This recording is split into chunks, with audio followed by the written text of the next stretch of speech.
Good morning, everyone. My name is Judge Tamika West Bernard. I'm presiding over the preliminary hearing calendar for this morning, January the 30th, 2023. We are moving forward with our first hearing of the day. I'm officially calling the State of Georgia versus Jacora Butler, warrant number 2022 CW 5552. Second, for the charge of murder. The second charge, warrant number 2022 CW 55553 for the use of communication facilities in violation of Georgia law. Those are two charges pending against Butler. The state will be represented by ADA Cheryl Freeman. The defendant will be represented by Attorney Steve Byrne. Is the state ready to proceed forward with the first witness? Yes, Your Honor. I just want to make sure we have both defendants brought forth.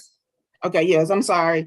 Deputies, if you would bring forth defendant Jacora Butler as well as Jalen Johnson. And so let me go ahead and put Mr. Johnson charges on the record as well while the jail brings them forward.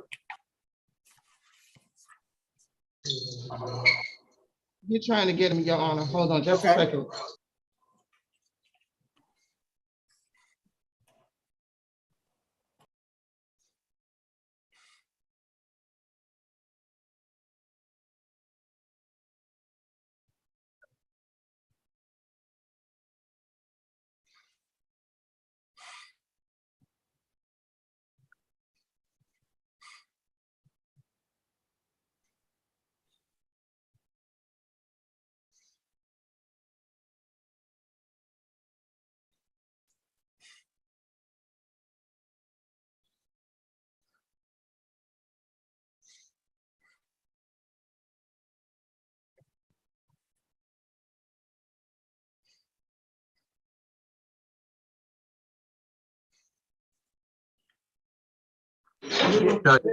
That's Ms. Butler right there. Okay. Butler. I recognize her hair. Okay, and then do we have Jalen Johnson? Your Honor, you want both of them out at the same time? Yes, I believe that you're conducting the hearing together, correct, Attorney ADA Freeman? Yes, Your Honor. They're co-defendants. So yes, Yes. Jalen Johnson.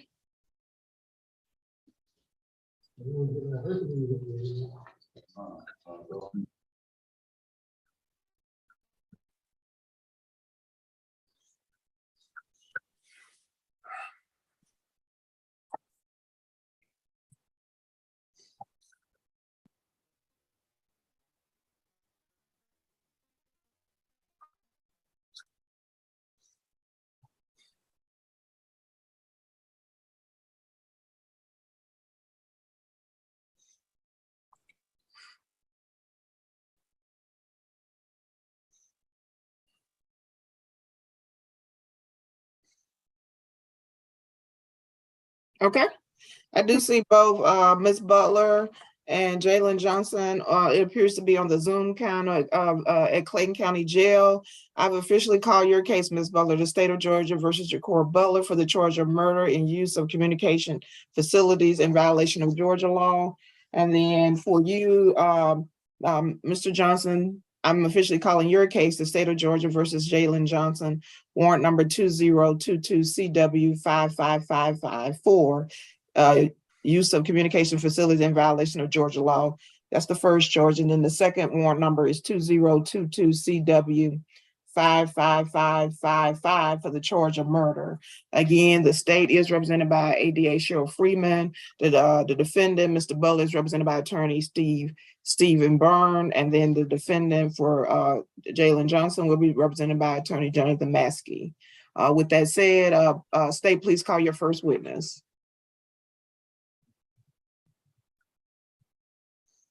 Thank you, Your Honor. Detective Bassier, would you raise your right hand, please?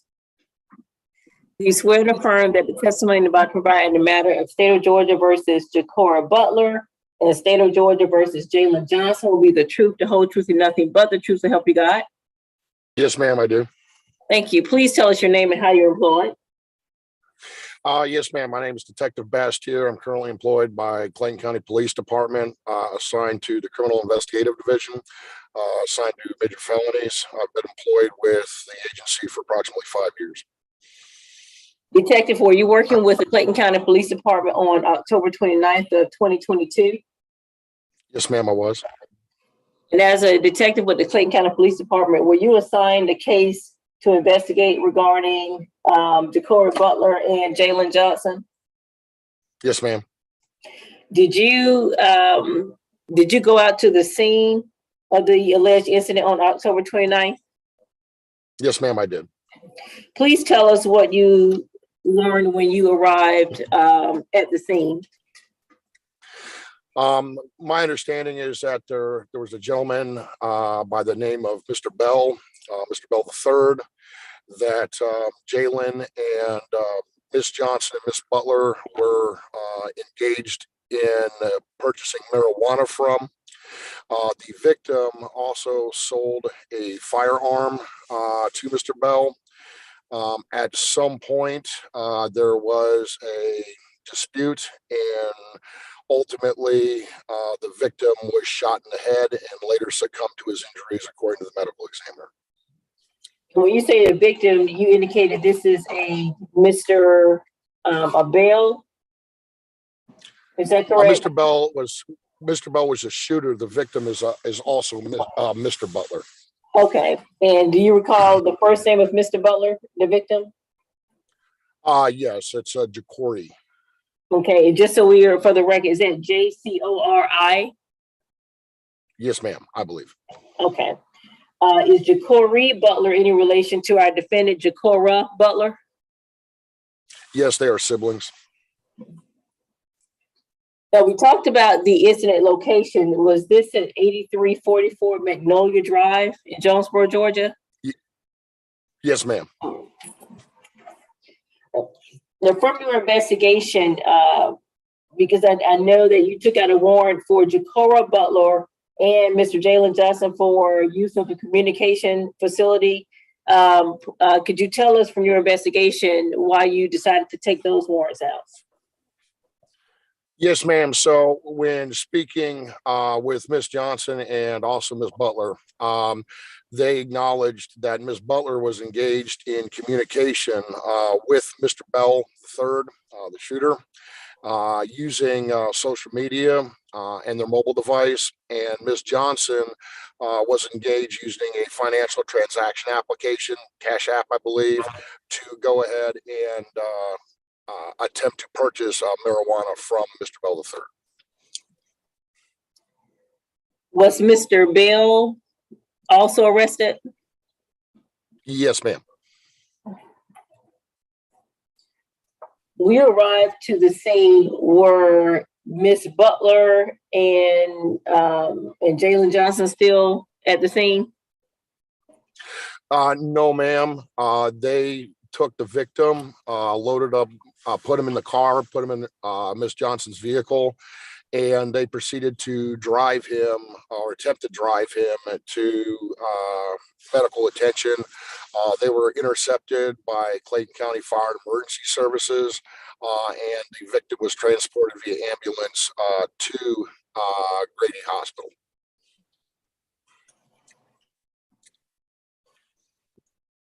Detective, the location where we were talking about, was that at a residence?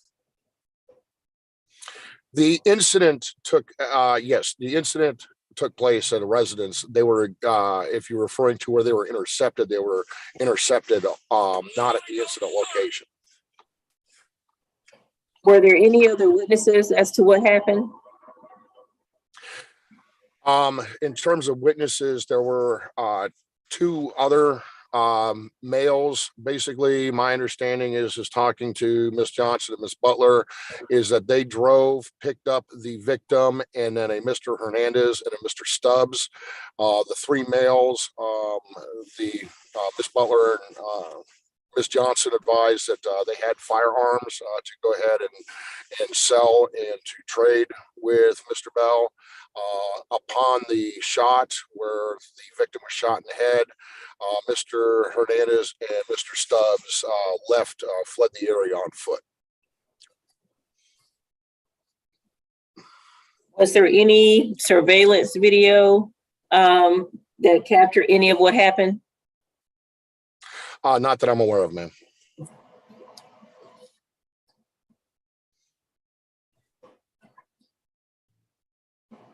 Were you able to locate the firearm that was used? No, we were not able, we were able to locate a firearm, but it is not believed that that was the firearm that was used to shoot the victim.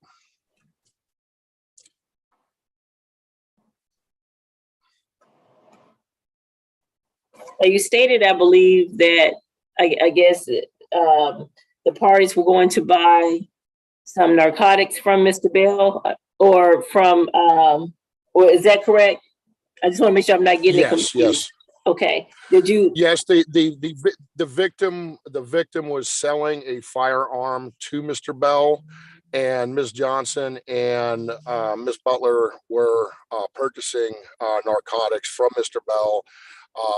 Ms. Butler successfully purchased narcotics from Mr. Bell. Ms. Johnson was in the process. There was something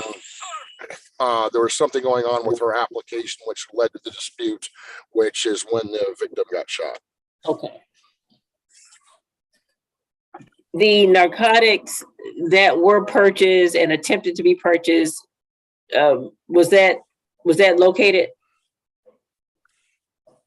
Was it still on the scene? No, ma'am. Okay. No, ma'am.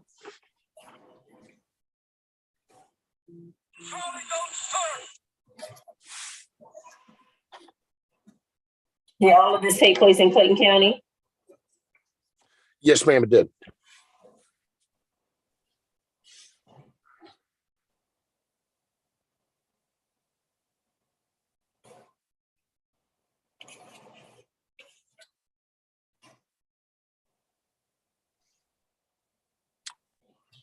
Did the defendants, Ms. Butler and Ms. Johnson, did they make written statements?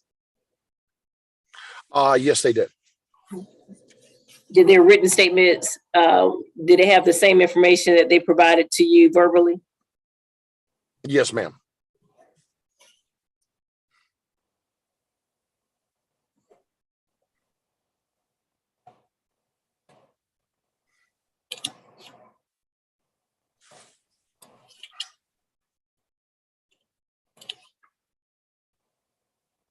Thank you. I have no further questions. Okay, let's see, Attorney Byrne, your witness. Thank you, Your Honor. Detective Bastia, I'm Stephen Byrne. I represent Jacora Butler. Good morning. Morning. I've got a copy of your warrant that you got. Is there any documents that you want to say that's not covered in that? You're breaking up. Yeah, Oh, okay. Yeah, you're inaudible, sir. Can you hear me now? Can you hear me now? All right, if you can't hear me, I'll trade to a new device. we can hear you right now. now you're Let's- audible, sir. Yes. All right, thank you.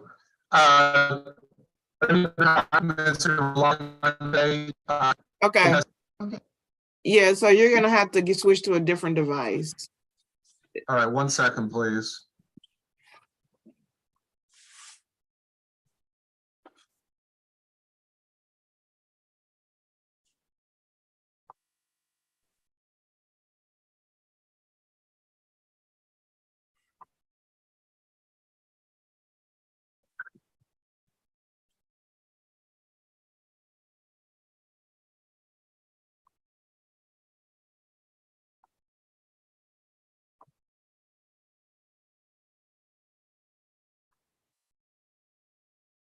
Okay, Please be let in. in the waiting room, yes.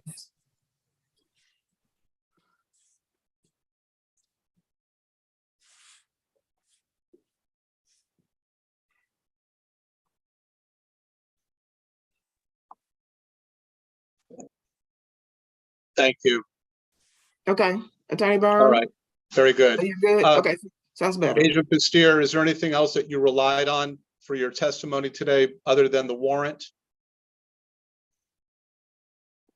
Just the interviews with Ms. Butler, Mr. Bell III, and Ms. Johnson. All right.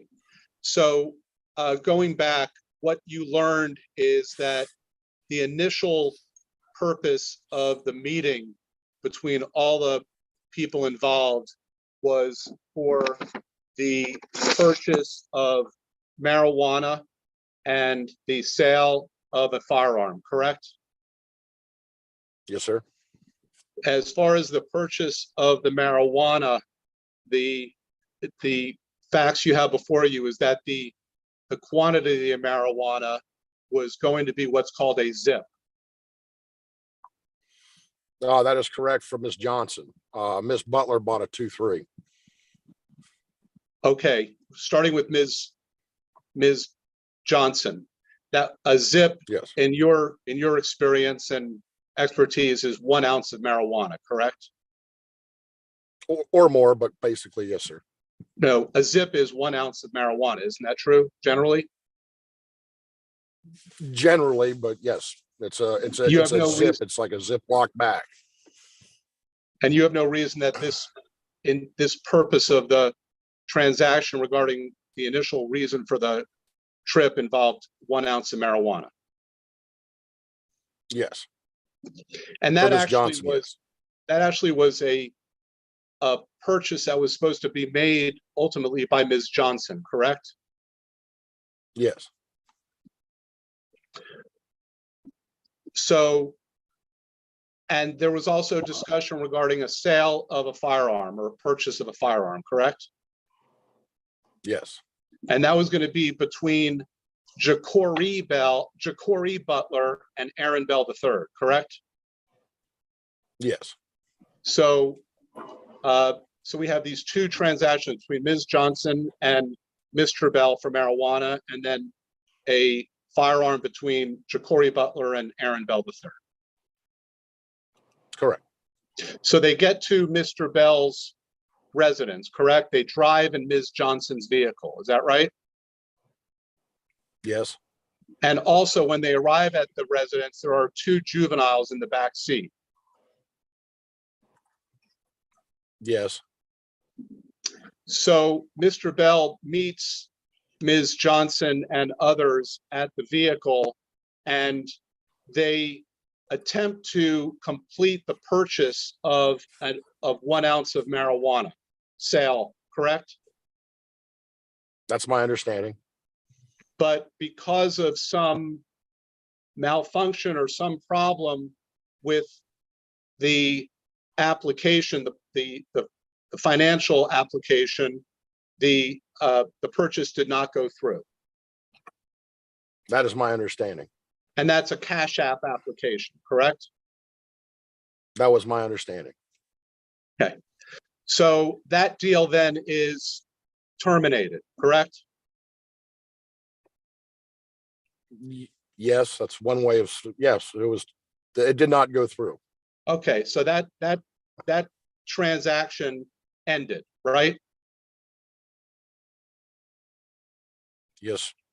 So then you also testified that my client, Ms. Jacora Butler, received a smaller quantity of marijuana, correct? Yes. What did you call it? I believe she used the term a 2-3 or What is a 2/3 of an 2-3? ounce or What is a 2-3 in your training? my understanding is it's like 2/3 of an ounce. Okay. Now, and that was what she intended to possess, correct? Yes, Mr. Bell advised that he sold her the marijuana. Yes. So your testimony is that Mr. Bell sold it, but is there any evidence that there was any money transferred between any of the parties? Just the testimony I had from Ms. Butler and Mr. Bell. Okay, so now Ms. Butler, according to your testimony, is now in possession of a less than 1 ounce of marijuana. Yes. that transaction is completed, correct? Yes. The next thing that happens is Mr. Ja'Cory Butler, the deceased in this case, and Aaron Bell III begin to discuss the sale of a firearm, correct? Yes. And that was a Ruger 9mm handgun. Isn't that true? That's my understanding. That in fact, Mr. Bell III gave Ja'Cory Butler $450 for the purchase of the Ruger 9mm handgun, correct? That's my understanding. And then Mr. Ja'Cory Butler transferred the firearm to Mr. Bell III. Yes. And that basically completed the firearms purchase transaction, correct? Yes.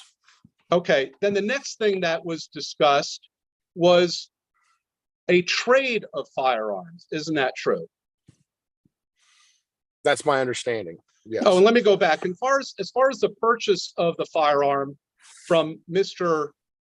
That Mr. Ja'Cory Butler sold Mr. Bell, that was between the two of them, those two people, correct? Yes. Okay, now we're talking about a trade of firearms, okay? And that was now a new discussion, correct? That's my understanding.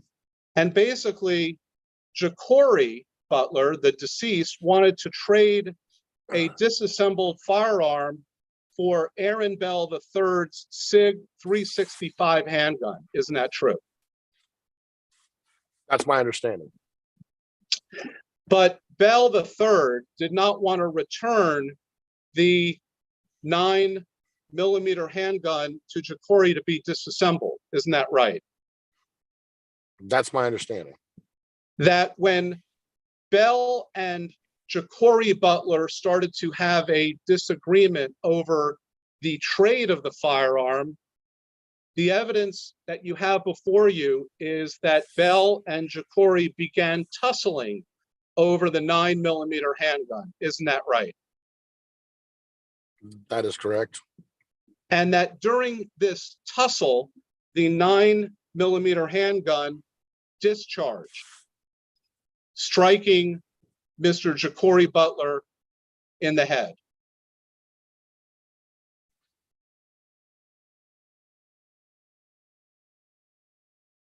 Correct? Yes.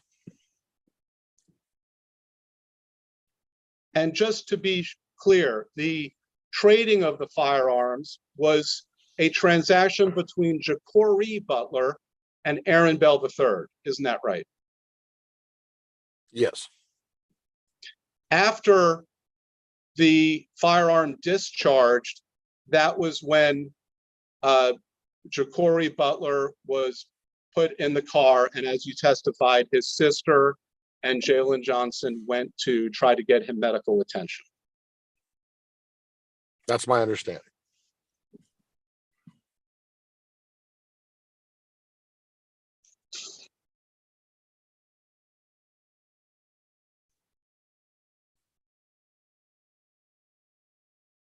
That's all I have, Your Honor.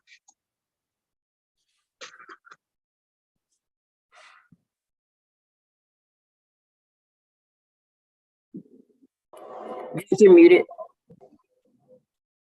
Sorry. Attorney Majesty, your witness. Thank you, Judge. And I'll try not to be duplicative here. Good morning, Detective. How are you? Good morning, sir. Just to be clear, my client, Ms. Johnson, didn't have anything to do with any of these gun transactions, did she? Yeah, that's my understanding. Didn't help set them up. She was simply there to buy marijuana is basically what she implied to me. Merely present, as we say, during the gun transactions. Yes. And she wasn't able to buy any marijuana because the app wasn't working, right? Yes. All right. So After that, she's pretty much out of this whole situation. Wasn't involved in anything that happened afterwards. I mean, she provided the transportation. She was there in her vehicle, and then Okay, you know, but that the all incident happened before occurred, so she was present. the deal. That all happened before the deal for the marijuana fell apart, right? Well, there's some disagreement in terms of did the deal fall apart, because Mr. Bell advised me that he kind of felt as if perhaps they were basically trying to pull one over on him, that they were showing him the cash app on the phone, but it wasn't going into his account. So that's when things started to escalate, so that there is some determination, according to Mr. Bell, about whether or not the application did not work, or whether or not Ms. Johnson was trying to pull one over on Mr. Bell.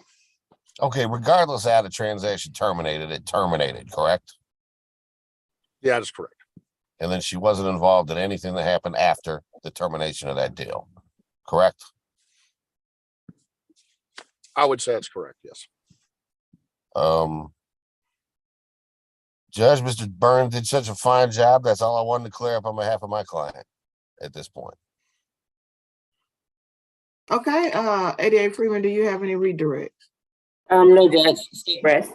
Okay, Attorney Burns, do you have any witnesses? No, Your Honor. Okay, then Attorney Majestic, do you have any witnesses? No, Judge. Okay, it looks like we're ready for closing. The state. State waives opening. Okay, Attorney Byrne. Thank you, Your Honor. And it might be helpful for us to look at the warrant, the specific wording of the warrant, and also look at the Georgia Code. I'm going to spend just a little bit of time because my questions were very pointed, and hopefully you followed where I was going on this. The two charges, one being murder, specifically states that during the commission of a felony, Jacora Butler did knowingly and intentionally cause the death of another by taking part in a VGCSA conspiracy. The second warrant alleges that Ms. Jacora Butler used a communication facility in the commission of a felony involving a controlled substance. There are two reasons why at this point in the investigation, there is not probable cause on either one of these warrants. I'm going to take them separately. The first reason is because there is no probable cause that the death occurred during a VGCSA conspiracy. Now, I was very careful in talking to Detective Bastier to kind of break this down into three separate events that occurred between the parties. And he agreed with me. Number one was the Ms. Johnson's attempted purchase of 1 ounce or less of marijuana. That transaction was unsuccessful and basically terminated, as everybody has agreed that term is used. The second event was the sale of the firearm between Mr. Jacora Butler and Aaron Bell III. That transaction was successful and completed. The third transaction, the third event, was the transfer or the trade of firearms. It was during that third event between Jacora Butler and Aaron Bell III that there began to be what was described as a tussle. And during that tussle, the firearm discharged. The evidence is undisputed that that event, which was the direct cause of Mr. Jacora Butler's ultimately his death, was between Butler, Ja'Cory Butler, and Aaron Bell III, not Ja'Cora Butler and not Jalen Johnson. So the warrant, if you go back and look at the warrant, it alleges a VGCSA conspiracy. And I know that Detective Bastier was very careful in making that decision because the other two events, two problems. Number one, they're not felonies. So it wouldn't fall under felony murder. And two, they didn't involve Ja'Cora Butler or Jalen Johnson. So the only thing that was left to try to connect was this VGCSA conspiracy, of which we all agree was done with and over, was not a cause, was not a felony for this offense. So that's the first reason why this warrant is insufficient. The second reason has to do with the quantity of marijuana. The parties would agree, and the evidence was, that Ms. Johnson was attempting to purchase 1 ounce of marijuana. Now, if you look at the felony, if you look at the VGCSA code, 1613-32-.3 requires a, I'm sorry, 1613-30J1 says it's unlawful to purchase marijuana. We know that. However, or to possess marijuana. But we know that under 1613-30J2, it would be a felony unless 16-13-2 applied, which is the possession of marijuana. The possession of marijuana. In that case, the possession of 1 ounce or less of marijuana is a misdemeanor. Is a misdemeanor. And we know that this involved the possession of 1 ounce or less of marijuana. As I'm going to object. That's a misstatement of what was testified to. I think when Attorney Byrne asked Detective Bastier about what a zip was, he said is normally 1 ounce, it could be more. So the exact amount was not confirmed to be less than 1 ounce of marijuana. You're correct. I'm Well, going to sustain that. All right, thank you, Judge.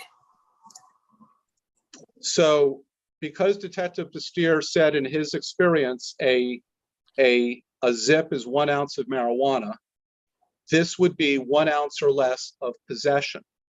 That defeats both statutes, both warrants, because the felony murder requires that it be a felony charge. But the possession of marijuana is a misdemeanor.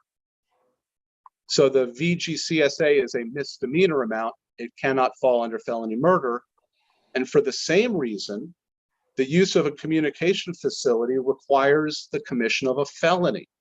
And the possession of marijuana is of 1 ounce or less is a misdemeanor. So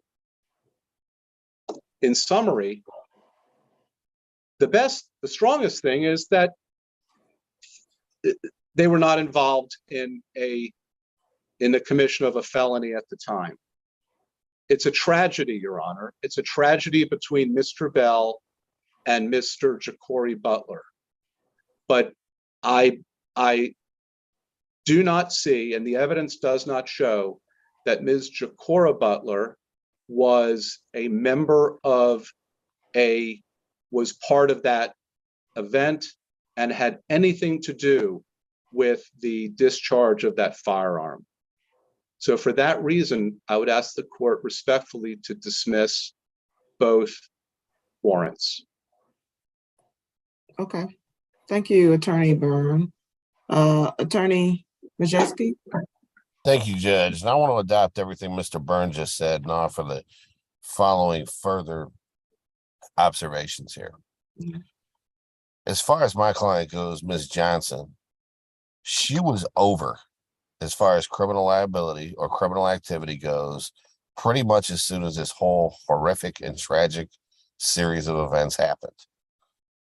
She wasn't able to purchase any marijuana, never got any marijuana, and was not known to be any part of any deals for any firearms, even if those were illegal, which they were not, based on the evidence that we have here. Instead, the officer testified that she was merely present when all this was going on and that her business was pretty much done.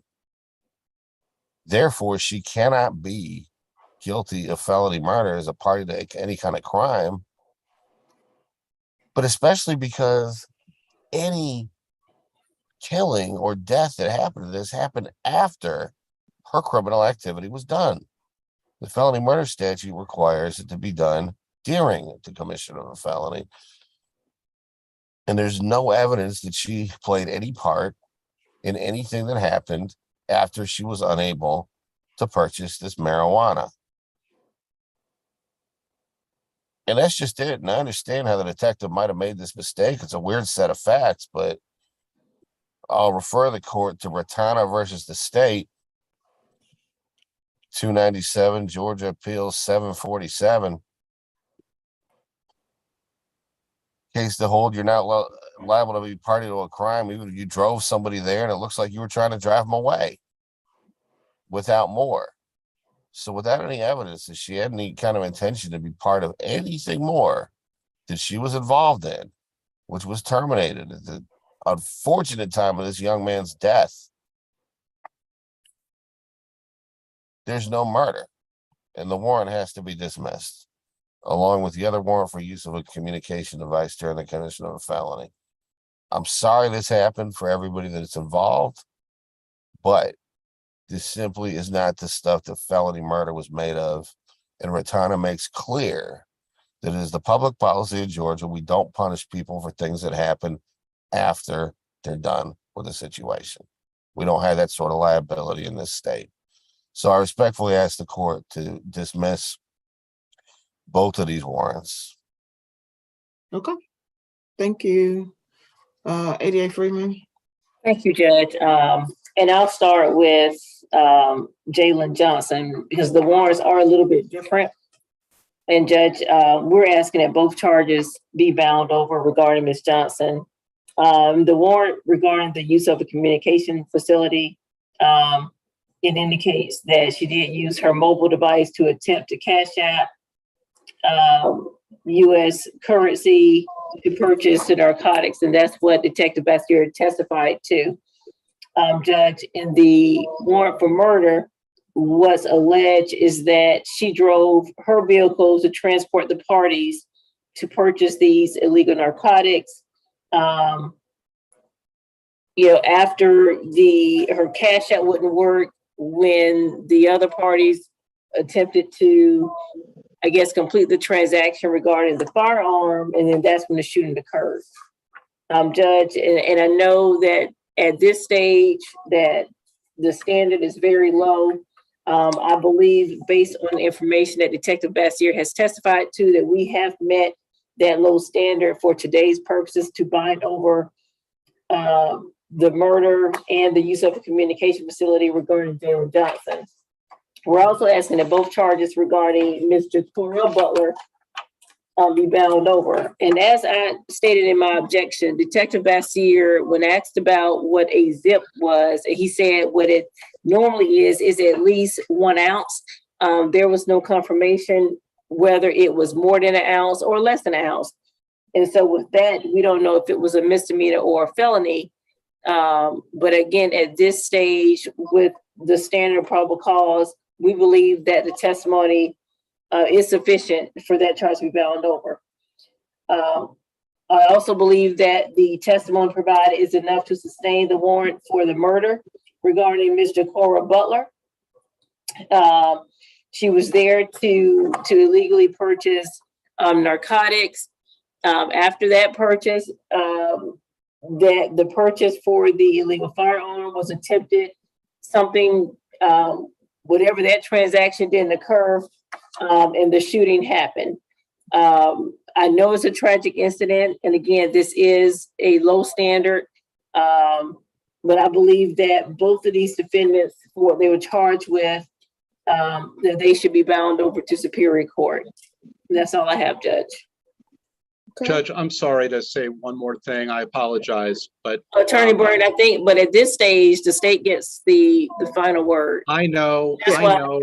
Sustained, correct, sir, correct, correct. All right. And so I've heard enough evidence, particularly with respect to the standard of probable cause. So I do find sufficient probable cause to bind over both charges against defendant Jacora Butler for the charge of murder, as well as use in communication facilities in violation of Georgia law, and as well as the second co-defendant, Jalen Johnson. I do find sufficient probable cause to bind over both charges for the charge of murder, as well as use of communication facility in violation of Georgia law.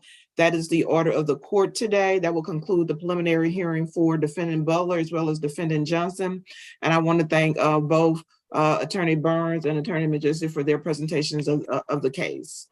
Thank you, Judge. And I just Thank wanted to make sure, I know Attorney Byrne had brought this up an email. So the bond, Attorney Byrne, even though it's listed on the magistrate court calendar, that's an error. But that motion for bond has to be filed in Superior Court.